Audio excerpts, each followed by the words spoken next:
Chapter 39.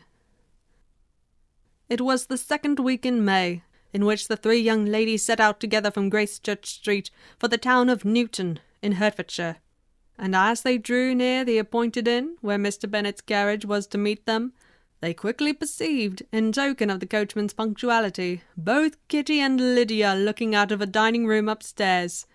These two girls had been above an hour in the place, happily employed in visiting an opposite milliner, watching the sentinel on guard, and dressing a salad and cucumber.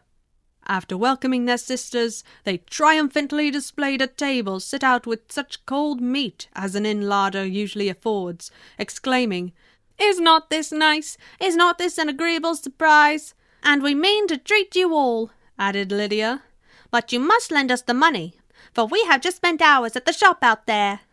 Then showing her purchases, "Look here, I have bought this bonnet. I do not think it is very pretty, but I thought I might as well buy it as not.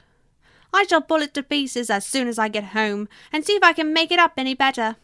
And when her sisters abused it as ugly, she added, with perfect unconcern, "Oh, but there were 2 or 3 much uglier in the shop, and when I have bought some prettier coloured satin to trim it with fresh, I think it will be very tolerable. Besides, it will not much signify what one wears this summer, after the Newshire have left Meryton, and they are going in a fortnight." "Are they, indeed?" cried Elizabeth, with the greatest satisfaction. "They are going to be encamped near Brighton, and I do so want Papa to take us all there for the summer. It would be such a delicious scheme, and I dare say would hardly cost anything at all. Mamma would like to go too, of all things. Only think what a miserable summer else we shall have." "Yes," thought Elizabeth, "that would be a delightful scheme indeed, and completely do for us at once. Good heaven! Brighton and a whole campful of soldiers, to us, who have been overset already by one poor regiment of militia, and the monthly balls of Meryton." "Now I have got some news for you," said Lydia as they sat down to table. "What do you think? It is excellent news, capital news, and about a certain person that we all like." Jane and Elizabeth looked at each other, and the waiter was told that he need not stay. Lydia laughed and said, "Aye, that is just like your formality and discretion. You thought the waiter must not hear, as if he cared. I dare say he often hears worse things said than I am going to say, but he is an ugly fellow. I am glad he is gone. I never saw such a long chin in my life. Well, but now for my news. It is about dear Wickham. Too good for the waiter, is not it? There is no danger of Wickham's marrying Mary King. There's for you. She has gone down to her uncle at Liverpool. Gone to stay. Wickham is safe." "And Mary King is safe," added Elizabeth, "safe from a connection imprudent as to fortune." "She is a great fool for going away if she liked him." "But I hope there is no strong attachment on either side," said Jane. "I am sure there is not on his. I will answer for it. He never cared 3 straws about her. Who could about such a nasty little freckled thing?" Elizabeth was shocked to think that, however incapable of such coarseness of expression herself, the coarseness of the sentiment was little other than her own breast had formerly harboured and fancied liberal. As soon as all had ate, and the elder ones paid, the carriage was ordered, and after some contrivance the whole party, with all their boxes, work-bags, and parcels, and the unwelcome addition of Kitty's and Lydia's purchases, were seated in it. "How nicely we are crammed in!" cried Lydia. "I'm glad I brought my bonnet, if it is only for the fun of having another bandbox. Well, now let us be quite comfortable and snug, and talk and laugh all the way home. And in the first place, let us hear what has happened to you all since you went away. Have you seen any pleasant men? Have you had any flirting? I was in great hopes that one of you would have got a husband before you came back. Jane will be quite an old maid soon, I declare. She is almost 23. Lord, how ashamed I should be of not being married before 23. My Aunt Phillips wants you so to get husbands you can't think. She says Lizzie had better have taken Mr. Collins, but I do not think there would have been any fun in it. Lord, how I should like to be married before any of you, and then I would chaperone you about to all the balls. Dear me, we had such a good piece of fun the other day at Colonel Forster's. Kitty and me were to spend the day there, and Mrs. Forster promised to have a little dance in the evening. By the by, Mrs. Forster and me are such friends. And so she asked the 2 Harringtons to come. But Harriet was ill, and so Pen was forced to come by herself, and then what do you think we did? We dressed up Chamberlain in woman's clothes on purpose to pass for a lady. Only think what fun! Not a soul knew of it but Colonel and Mrs. Forster, and Kitty and me, except my aunt, for we were forced to borrow one of her gowns, and you cannot imagine how well he looked. When Denny and Wickham and Pratt and 2 or 3 more of the men came in, they did not know him in the least. Lord, how I laughed! And so did Mrs. Forster. I thought I should have died. And that made the men suspect something, and then they soon found out what was the matter. With such kind of histories of their parties and good jokes did Lydia, assisted by Kitty's hints and additions, endeavour to amuse her companions all the way to Longbourn. Elizabeth listened as little as she could, but there was no escaping the frequent mention of Wickham's name. The reception at home was most kind. Mrs. Bennet rejoiced to see Jane in undiminished beauty, and more than once during dinner did Mr. Bennet say voluntarily to Elizabeth, "I am glad you are come back, Lizzie." Their party in the dining-room was large, for almost all the Lucases came to meet Maria and hear the news, and various were the subjects which occupied them. Lady Lucas was inquiring of Maria, across the table, after the welfare and poultry of her eldest daughter. Mrs. Bennet was doubly engaged, on one hand collecting an account of the present fashions from Jane, who sat some way below her, and on the other retailing them all to the younger Miss Lucases, and Lydia, in a voice rather louder than any other person's, was enumerating the various pleasures of the morning to anybody who would hear her. "Oh, Mary," said she, "I wish you had gone with us, for we had such fun. As we went along, Kitty and me drew up all the blinds and pretended there was nobody in the coach, and I should have gone so all the way if Kitty had not been sick. And when we got to the George, I do not think we behaved very handsomely, for we treated the other 3 with the nicest cold luncheon in the world, and if you would have gone, we would have treated you too. And then when we came away, it was such fun. I thought we should never have got into the coach. I was ready to die of laughter. And then we were so merry all the way home. We talked and laughed so loud that anybody might have heard us 10 miles off." To this, Mary very gravely replied, "Far be it from me, my dear sister, to depreciate such pleasures. They would doubtless be congenial with the generality of female minds, but I confess they would have no charms for me. I should infinitely prefer a book." But of this answer Lydia heard not a word. She seldom listened to anybody for more than half a minute, and never attended to Mary at all.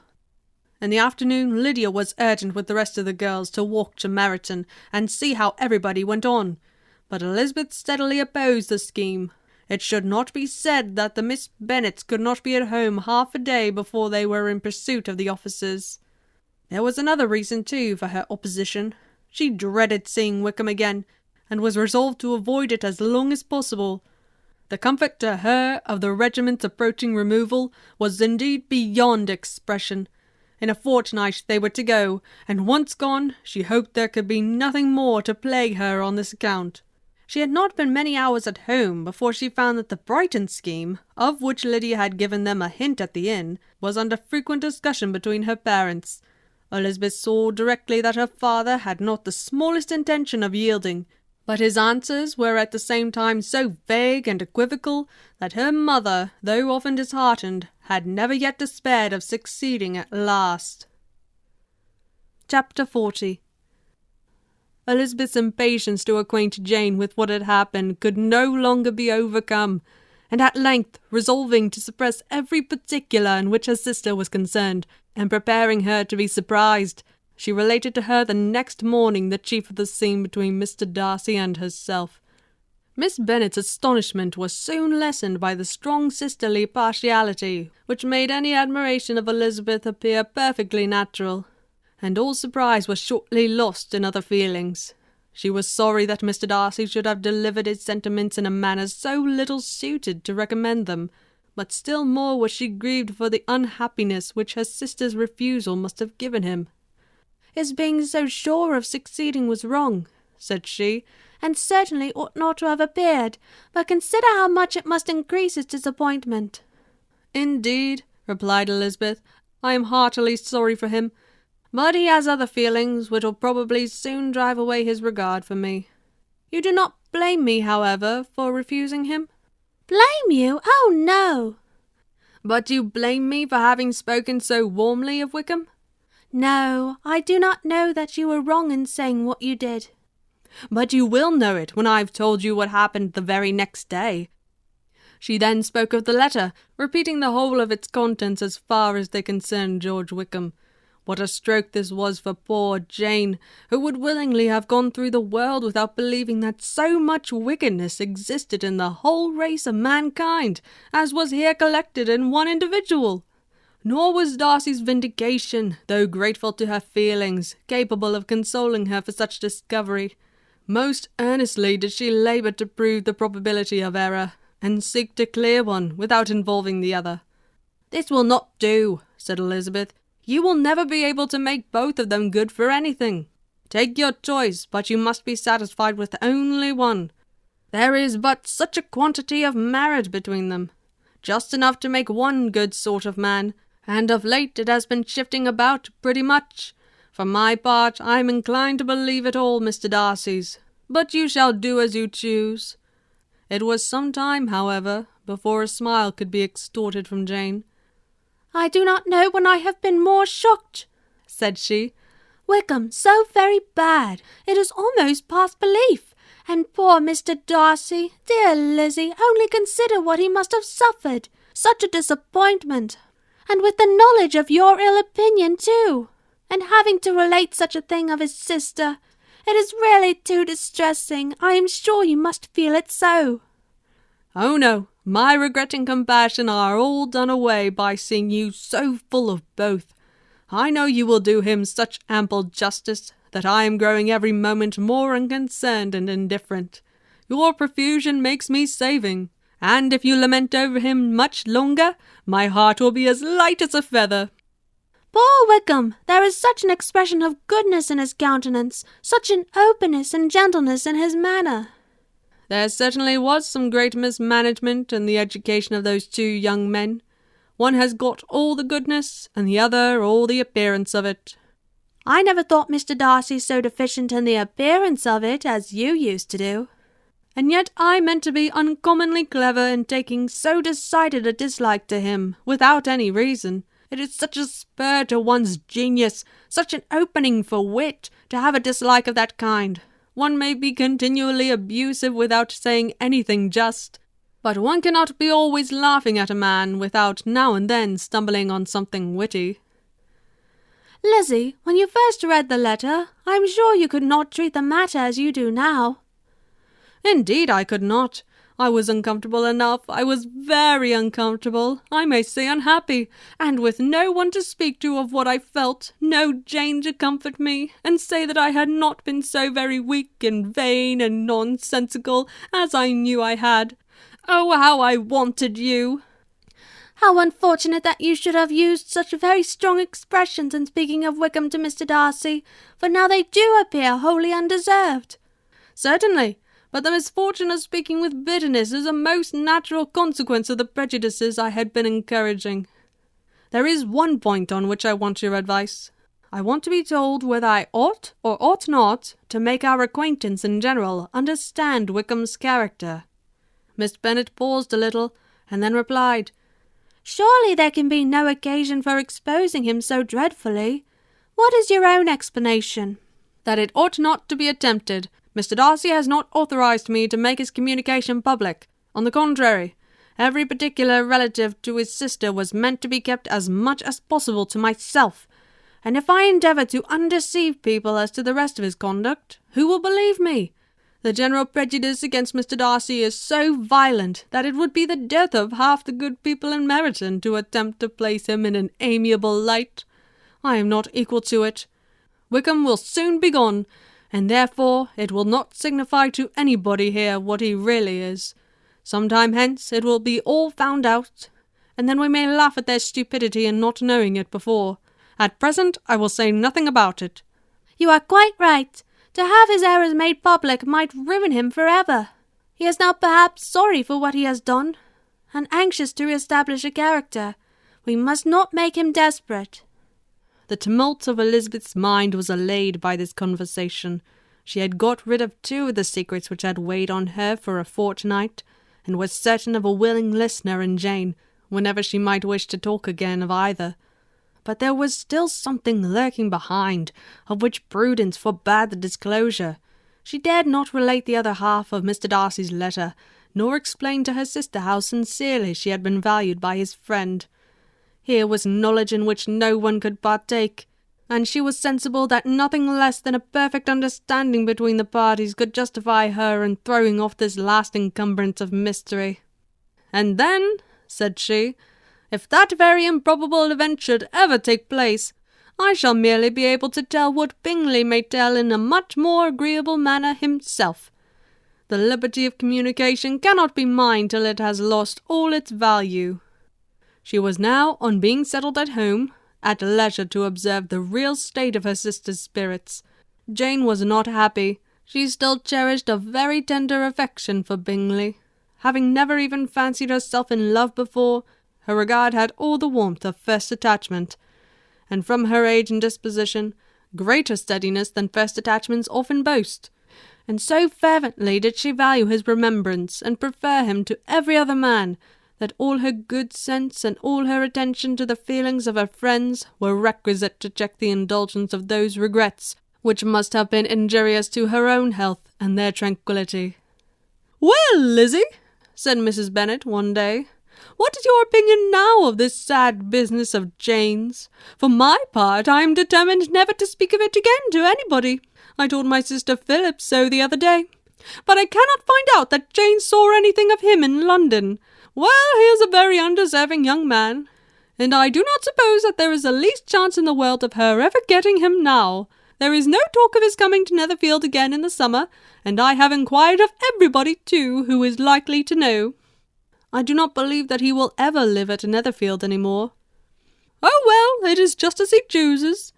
Nobody wants him to come, though I shall always say that he used my daughter extremely ill, and if I was her I would not have put up with it. Well, my comfort is, I am sure Jane will die of a broken heart, and then he will be sorry for what he has done." But as Elizabeth could not receive comfort from any such expectation, she made no answer. "Well, Lizzie," continued her mother soon afterwards, "and so the Collinses live very comfortable, do they? Well, well, I only hope it will last. And what sort of table do they keep? Charlotte is an excellent manager, I dare say. If she is half as sharp as her mother, she is saving enough. There is nothing extravagant in their housekeeping, I dare say." "No, nothing at all." "A great deal of good management, depend upon it. Yes, yes, they will take care not to outrun their income. They will never be distressed for money. Well, much good may it do them. And so I suppose they often talk of having Longbourn when your father is dead.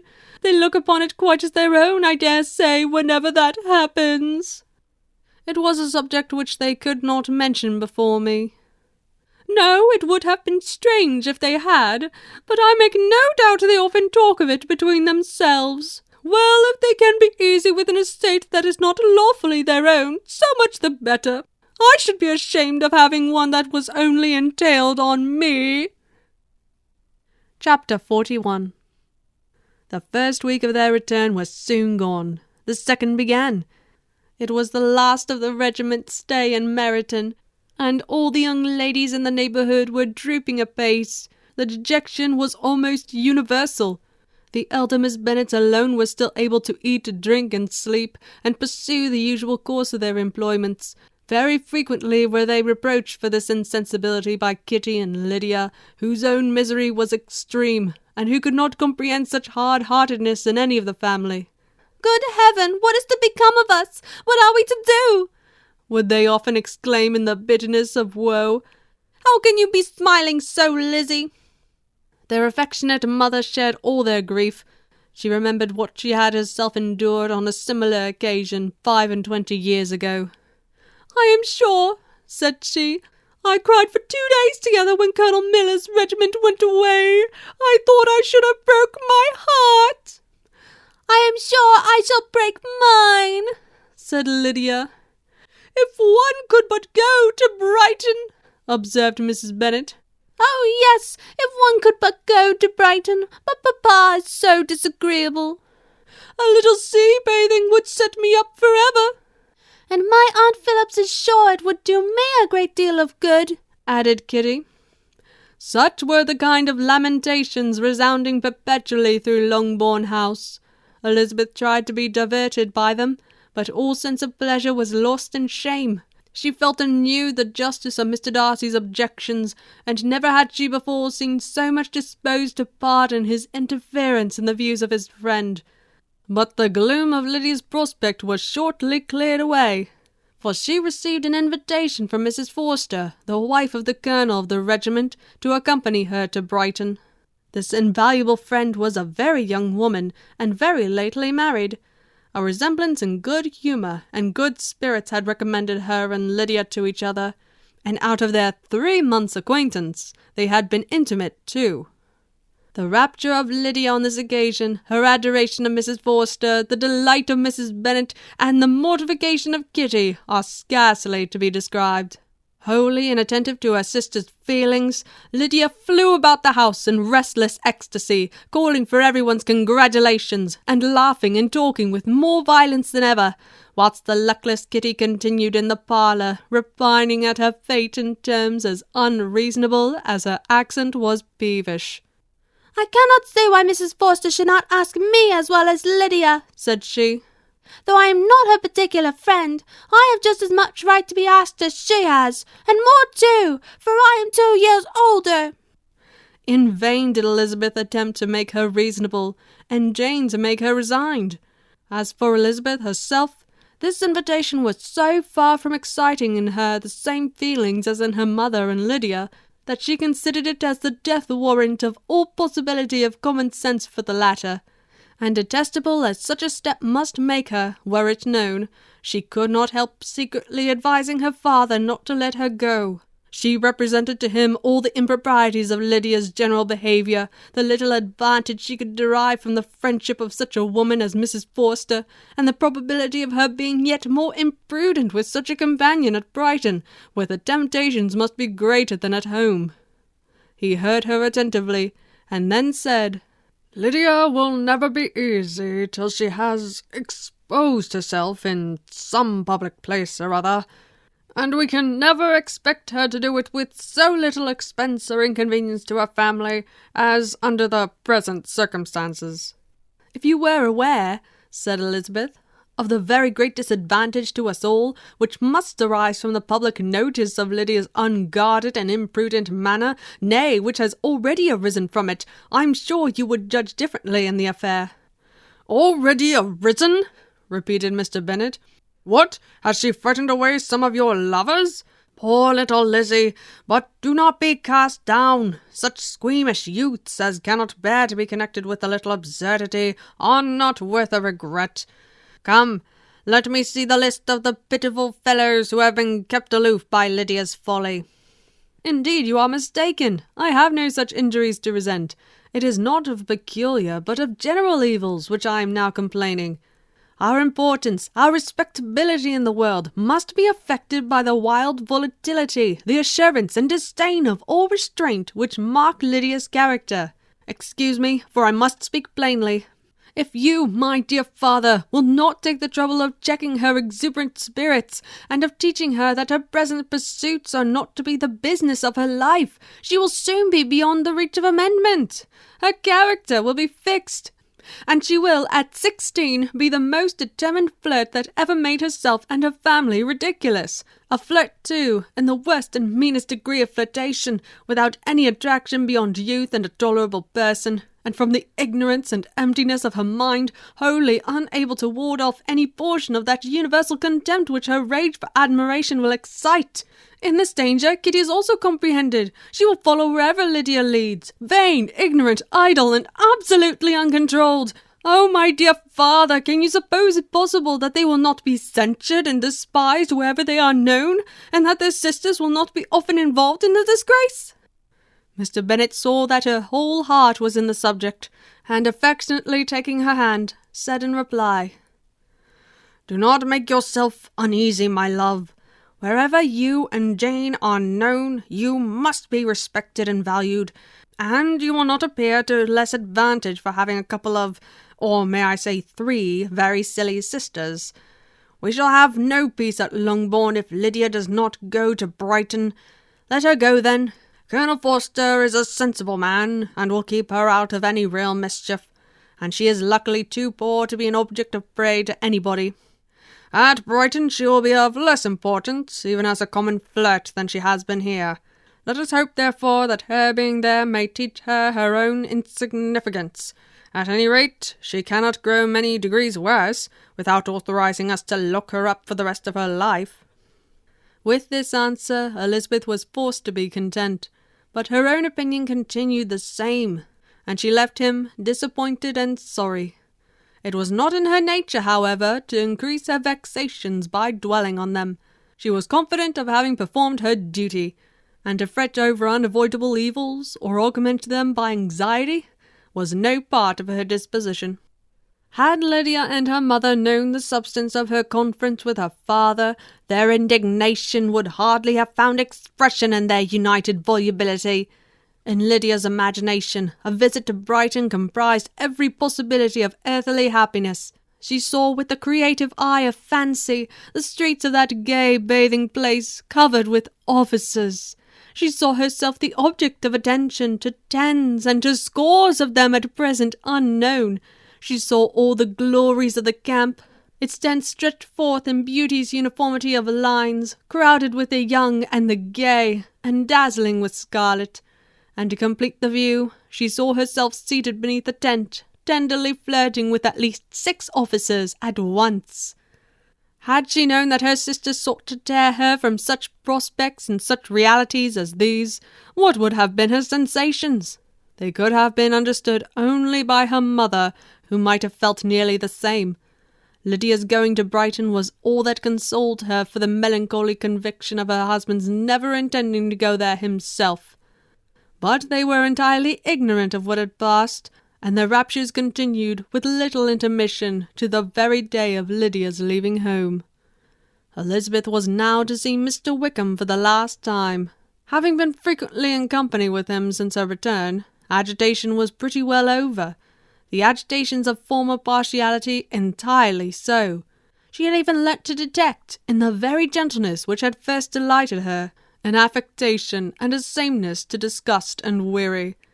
In his present behaviour to herself, moreover, she had a fresh source of displeasure, for the inclination he soon testified of renewing those attentions which had marked the early part of their acquaintance could only serve, after what had since passed, to provoke her. She lost all concern for him in finding herself thus selected as the object of such idle and frivolous gallantry, and while she steadily repressed it, could not but feel the reproof contained in his believing that however long and for whatever cause his attentions had been withdrawn, her vanity would be gratified, and her preference secured at any time by their renewal. On the very last day of the regiment's remaining in Meryton, he dined with others of the officers at Longbourn, and so little was Elizabeth disposed to part from him in good humour that, on his making some inquiry as to the manner in which her time had passed at Hunsford, she mentioned Colonel Fitzwilliam's and Mr. Darcy's having both spent 3 weeks at Rosings, and asked him if he were acquainted with the former.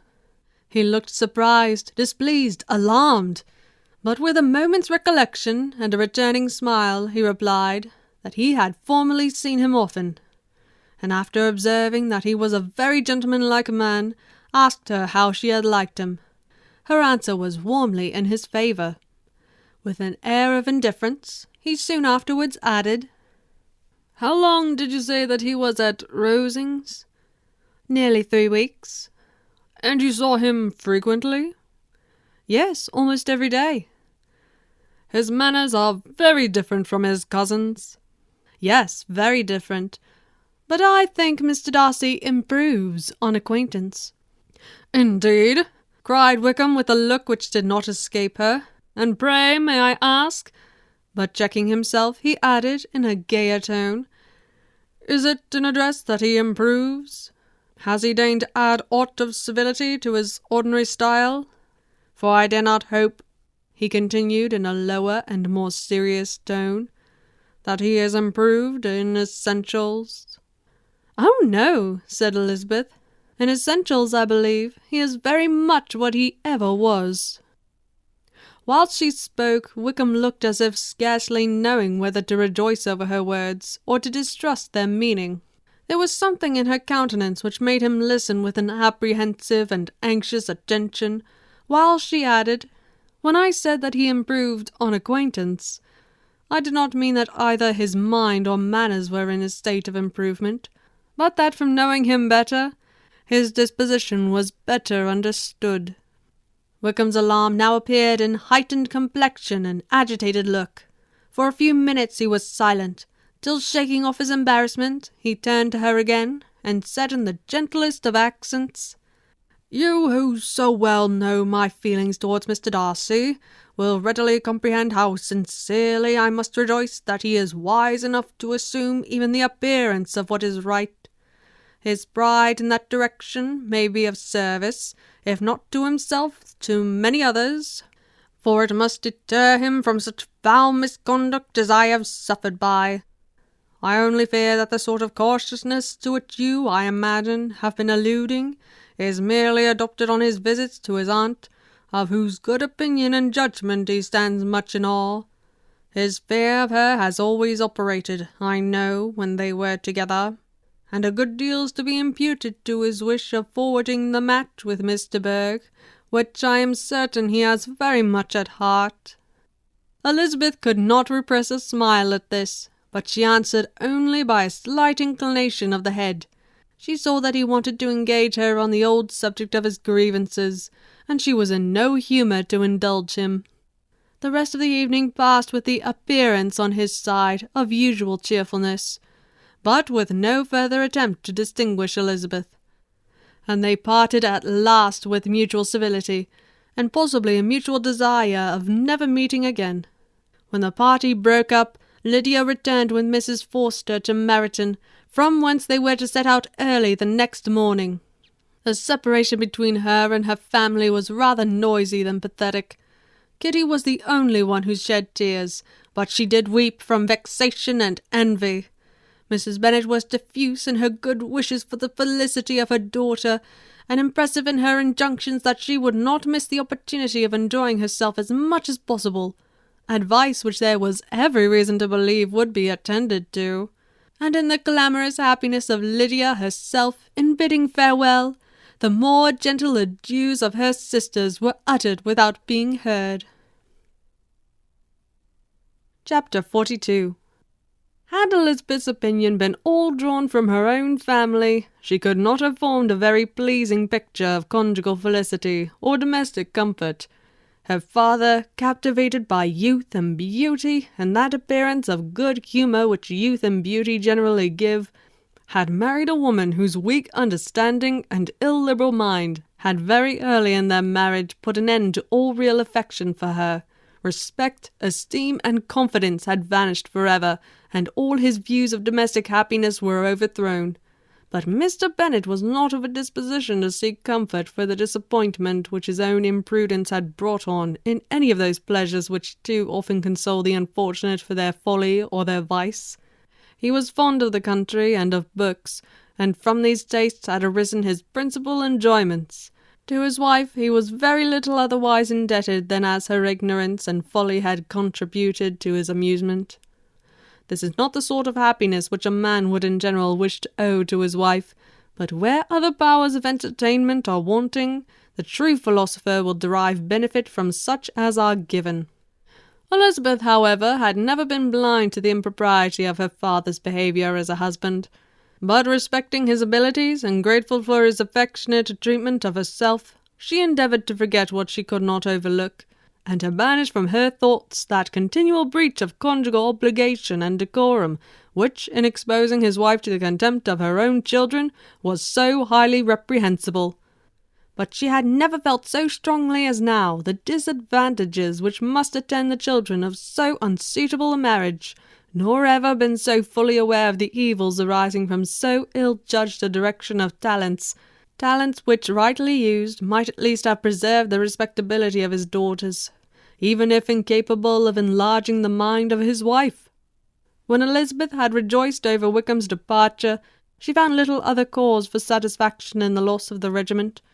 Their parties abroad were less varied than before, and at home she had a mother and sister whose constant repinings at the dullness of everything around them threw a real gloom over their domestic circle.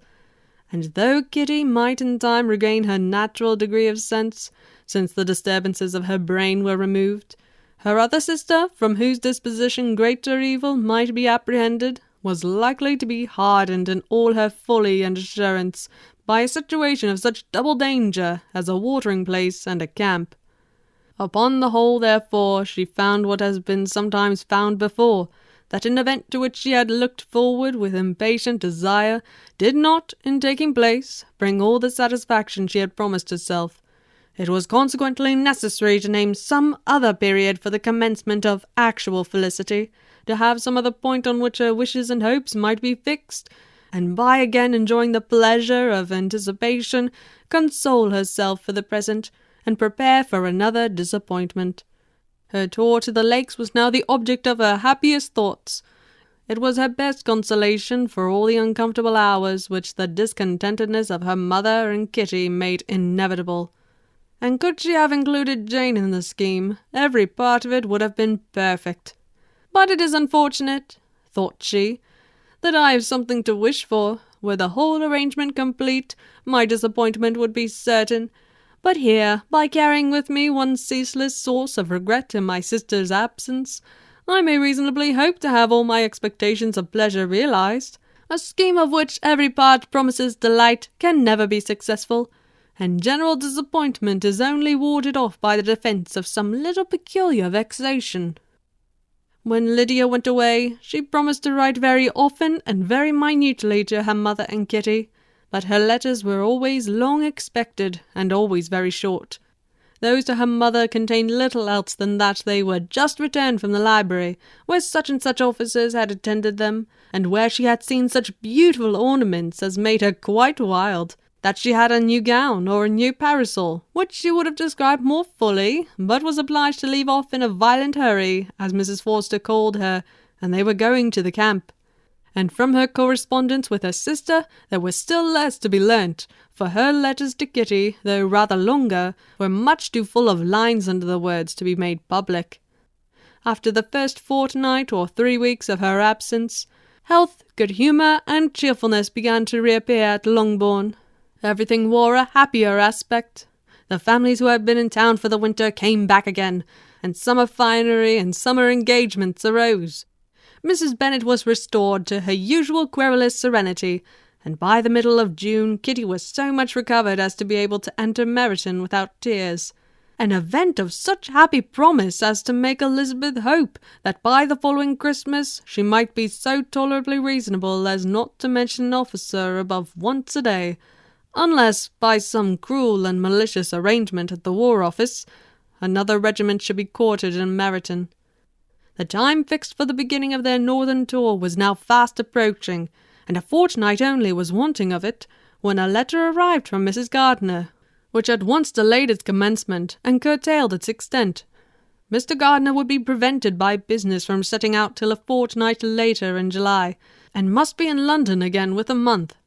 And as that left too short a period for them to go so far, and see so much as they had proposed, or at least to see it with the leisure and comfort they had built on, and substitute a more contracted tour, and according to the present plan, they were to go no farther northward than Derbyshire.